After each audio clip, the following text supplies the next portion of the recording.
Doctor S Jaishankar ने आखिर रूस में जाकर ऐसा कौन सा बवाल काट दिया कि अमेरिका भी लाइन पर आ गया और जेलेंस्की भी। आखिर ऐसी क्या बात हो गई है कि अचानक से जेलेंस्की नरम पड़ चुका है और अमेरिका भारत को लेकर बहुत ज्यादा नरम पड़ चुका है। जानेंगे कि इस मीटिंग में क्या बातचीत हुई। आइए जानते हैं इन खबरों को विस्तार से। जहां तक रूस यूक्रेन की लड़ाई है, रूस यूक्रेन की लड़ाई अभी भी चल ही रही है। ईरान के हथियार इस्तेमाल कर रहा है रूस और जेलेंस्की कल तक या ये कहें एक दिन दो दिन पहले तक जेलेंस्की चुपचाप थे और कह रहे थे कि हम तो लड़ेंगे और तब तक लड़ेंगे जब तक पुतिन सत्ता से हट नहीं जाता है। मतलब एक असंभव सा टारगेट रखा था इन्होंने। और अमेरिका भारत को अपने हिसाब से चलाने के लिए पाकिस्तान के साथ दोस्ती भी बढ़ा रहा था, IMF का खजाना भी खोल दिया, F-16 की डील भी कर ली, बहुत सारी चीजें हो गई, पर भारत कंट्रोल में नहीं आया। जैसे ही अमेरिका ने इन हरकतों को किया वैसे ही भारत ने निर्णय ले लिया कि वो रूस की यात्रा पर जाएगा। अमेरिका को पहला झटका यहाँ पर लगा। अब इस झटके का असर देखिए। डॉक्टर एस जयशंकर ठीक निकलने वाले थे रूस की यात्रा के लिए कि अचानक से उनके पास फोन आता है अमेरिकी विदेश मंत्री एंथनी ब्लिंकन का, और एंथनी ब्लिंकन से वो बातचीत करते हैं। बातचीत के बाद ये जानकारी ट्विटर पर आती है, सोशल मीडिया पर आती है। डॉक्टर एस जयशंकर ट्वीट करके कहते हैं कि अमेरिकी विदेश मंत्री से बातचीत करके अच्छा लगा, उन्होंने बहुत अच्छी बात कही, एक क्लियर कट मैसेज दिया है पाकिस्तान को भी आतंकवाद को लेकर। यानी भारत ने समझा दिया कि भारत क्यों नाराज है, तुमने हमसे दोगलई दिखाई तो हमने भी तुमसे अब दूसरे तरीके से समझाना शुरू कर दिया है। और डॉक्टर एस जयशंकर आखिरकार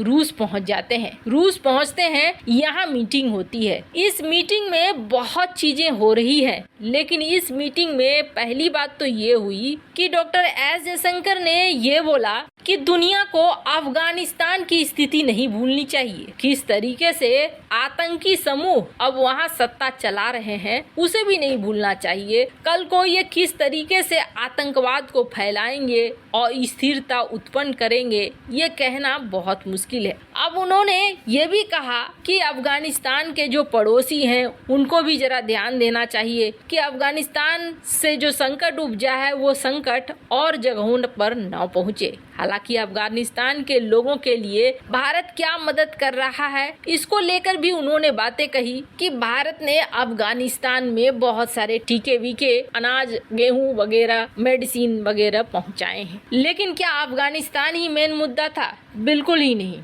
इस टेबल पर कई तरह की बातें हुई। पहले भारत की बात करें तो भारत ने अपनी बात रखी रूस के सामने और ये कहा कि ठीक है हम रूस से व्यापार कर रहे हैं, लेकिन हमारा व्यापार घाटा बहुत ज्यादा हो रहा है। हम मानते हैं कि आने वाले 1-2 सालों में हमारा व्यापार $30 बिलियन का हो जाएगा, लेकिन इस $30 बिलियन में 28 बिलियन अगर हम आपसे सिर्फ खरीदते हैं और सिर्फ 2 बिलियन आपको बेचते हैं तो हमारे लिए नुकसान तो बहुत ज्यादा है। और ऐसा तो बिजनेस में बिल्कुल नहीं चलेगा। कुछ समय के लिए हम ऐसा कर सकते हैं, लेकिन एक लंबे समय के लिए हम ऐसा नहीं कर सकते हैं। ऐसे में हमें विकल्प तलाशने होंगे कि हमारा जो व्यापार है वो व्यापार संतुलित हो। कम से कम जितने का आपसे हम खरीद रहे हैं उतने का आप भी खरीदो, तभी तो जो व्यापार घाटा है वो कम होगा। ये तो एक बड़ी बात हुई। डॉक्टर एस जयशंकर ने ये भी साफ किया कि हमें सस्ते तेल गैस मिलते रहेंगे तो हम सस्ते तेल गैस खरीदते रहेंगे। यानी हमारा आपके साथ व्यापार चलता चलेगा और ये लंबा चलेगा, इसमें कोई रुकावट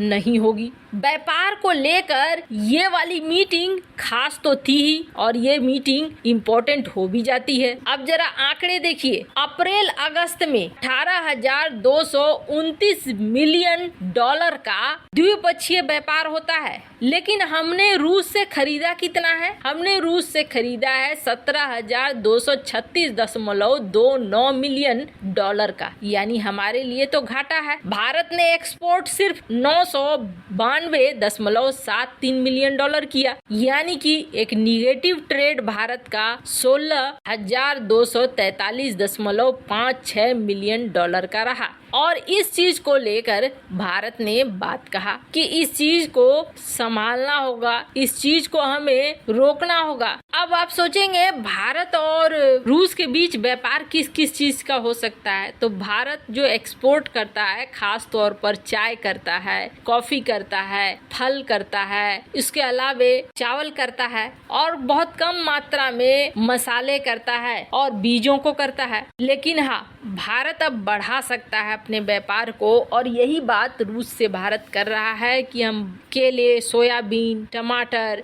बच्चों के लिए इस्तेमाल होने वाले फूड आइटम्स, इनकी बिक्री कर सकते हैं। वैसे आपको बता दें, एक और बड़ी बात चल रही है, और ये बात चल रही है टाटा महिंद्रा ग्रुप जैसे दिग्गज कंपनियों के लिए। कथित तौर पर ये चाह रहे हैं कि एक खास तौर पर महिंद्रा को लेकर ये खबर आई थी कि एक असेंबली लाइन वो रूस में बनाए। रूस का मार्केट खाली तो जरूर हो चुका है, और इस मार्केट पर जो जितनी जल्दी एंट्री मारेगा, आप समझिए उतना ही तेजी से व्यापार के क्षेत्र में आगे बढ़ेगा। और इसके पीछे कारण है, इसके पीछे कारण ये है, अभी भले इस तरीके के हालात दिख रहे हो, हमेशा ऐसे हालात नहीं रहेंगे। रूस और यूक्रेन की लड़ाई भी खत्म होगी और रूस प्रतिबंधों से मुक्त भी होगा। उस समय जो इसके बाजार में आगे बढ़ चुका होगा, आखिरकार उसे ही फायदा होता हुआ दिखेगा। तो भारत अब घुसना चाह रहा है रूस के बाजार में, और भारत के पास रीजन भी है कि हम अपना जो व्यापार घाटा है वो कम करना चाह रहे हैं। खैर, सिर्फ इतना ही नहीं हुआ। इस मीटिंग में डॉक्टर एस जयशंकर ने कहा, वही बात दोहराई कि ये युद्ध का समय नहीं है। इस युद्ध की वजह से दुनिया भर में महंगाई बढ़ रही है, और हम चाहते हैं कि दोनों देश बातचीत से इस परिस्थिति को हल करें, इसमें और ज्यादा व्यवधान न डालें। डॉक्टर जयशंकर ने तो अभी बस इतना ही कहा था, लेकिन बदलाव देखिए। सबसे पहला बदलाव यूक्रेन में देखने को मिला। महीनों के युद्ध के बाद जेलेंस्की अचानक से नरम पड़ गया और रूस के साथ बातचीत करने को तैयार है। अब जेलेंस्की ने सोमवार की देर रात अंतर्राष्ट्रीय समुदाय से अपील किया कि वो रूस को सचमुच बातचीत करने के लिए बाध्य करे। मतलब बातचीत को अब तैयार हो गया है यूक्रेन का राष्ट्रपति। लेकिन यहाँ भी इसने पेंच रख दिया है। उसने कहा है कि हमारी शर्तों पर, और उसकी शर्त क्या है? सभी कब्जे वाली जमीन वापस करो, युद्ध से हुई क्षति के लिए मुआवजा दो, युद्ध अपराधों का मुकदमा चलाने दो। इसे देखकर तो लगता नहीं है कि पुतिन मानने वाले हैं। खैर, ऐसा लगता है जेलेंस्की के मूड को देखकर अमेरिका ही समझ गया है। भारत की इस रूस यात्रा के बाद एक स्टेटमेंट आया है अमेरिका का,